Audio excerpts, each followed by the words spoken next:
السلام علیکم ورحمۃ اللہ وبرکاتہ۔ ناظرین، آپ سب سے پہلے اس ویڈیو کو مکمل دیکھیے۔ You have 7 minutes.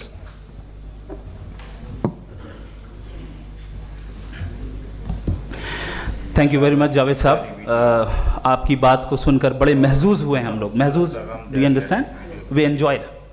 اوکے، اب تھوڑا سا لاجیکلی اس کو ہم لوگ دیکھتے ہیں۔ دراصل ہم لوگوں نے کل گزارش کی تھی مفتی صاحب سے بھی، جاوید صاحب سے بھی، کہ ہندوستانی زبان عام فہم سب کو سمجھ میں آ جائے، اور جہاں کہیں آپ مشکل شبد استعمال کریں وہاں بتاتے بھی چلیں۔ Thank you. تو سب سے پہلے ہمارے رسپیکٹڈ جاوید صاحب نے حوالہ دیا کہ خدا فانی ہے۔ کتنے مذہب آگے چلے گئے، کسی نے جوپیٹر کو خدا مانا، کسی نے کسی کو مانا۔ میں کہتا ہوں جس نے کانٹینجنٹ چیز کو خدا مانا، غلط مانا، وہ خدا ہی نہیں، وہ خدا ہی نہیں ہے۔ ہم تو نیسیسری بینگ کو ثابت کرنے بیٹھے ہیں، وہ نیسیسری کاز جو ایٹرنل ہے، جو ابدی بھی ہے اور ازلی بھی ہے، ہم کسی اور کو ثابت کرنے نہیں بیٹھے۔ دوسری چیز انہوں نے کہا کہ فیتھ اینڈ بلیف، یہ ایک ایسی ڈیفینیشن ہے فیتھ کی جو انہوں نے پہلی مرتبہ پیش کی ہے، یا معاف کیجیے گا، انہوں نے پہلی مرتبہ پیش نہیں کی ہے، رچرڈ ڈاکنز نے پہلی مرتبہ پیش کی ہے۔ مجھے معلوم ہے یہ سورس کہاں سے ہے۔ ایپسٹیمولوجیکلی فیتھ اور بلیف کا فرق آپ اس طرح نہیں کر سکتے سر۔ فیتھ صحیح بھی ہوتا ہے، غلط بھی ہوتا ہے، بلیف صحیح بھی ہوتا ہے، غلط بھی ہوتا ہے۔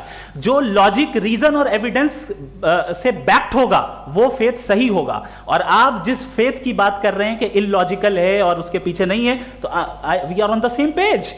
ہم نہیں مانتے اس فیتھ کو، جو فیتھ ایسا ہو جس کے پیچھے کوئی لاجک نہ ہو، ایویڈنس نہ ہو، ہم نہیں مانتے۔ ہم تو اس فیتھ کے قائل ہیں جس کے پیچھے لاجک ہو اور ایویڈنس ہو۔ تو بلیف صحیح بھی ہوتا ہے، غلط بھی ہوتا ہے، فیتھ بھی صحیح ہوتا ہے اور غلط بھی ہوتا ہے۔ تو آج فیتھ اور بلیف کے ڈیفرنس پہ بات نہیں ہو رہی ہے۔ آج آپ چاہے فیتھ ایکسپٹ کر لیں یا بلیف ایکسپٹ کر لیں، آج یہ بات ہوگی کہ ٹروتھ کیا ہے، چاہے ٹرو بلیف صحیح ہے یا ٹرو فیتھ صحیح ہے، اور فالس فیتھ کیا ہے اور فالس بلیف کیا ہے، بات اس پہ ہو رہی۔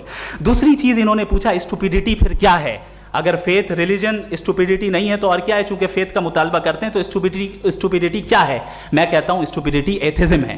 اس کی وجہ یہ ہے کہ آپ ایک سڑک پہ جا رہے ہوں اور آپ کسی گارڈن میں جائیں اور دیکھیں وہاں لکھا ہے پھولوں کے ساتھ I love Javed Akhtar, and I really do, I love you sir۔ So جب آپ وہاں پر پہنچے تو وہاں پہنچ کر اب یہ بتائیں، کیا آپ یہ کہیں گے واو what a natural selection؟ یہ کیا نیچرل سلیکشن ہے؟ نہیں، یہ پریسائزلی ڈیزائنڈ ہے، اس کے پیچھے ڈیزائنر ہے۔ لہٰذا اگر کوئی ایک ایسی کامن سینس کی بات کو قبول نہیں کر رہا ہے کہ یونیورس جو اتنے پریسائزلی کام کر رہا ہے، ہم کہتے ہیں کہ خود بخود بن گئی، میں سمجھتا ہوں اس سے بڑی اسٹوپیڈیٹی اور کچھ نہیں ہے۔ یہ ریشنل چیز ہے۔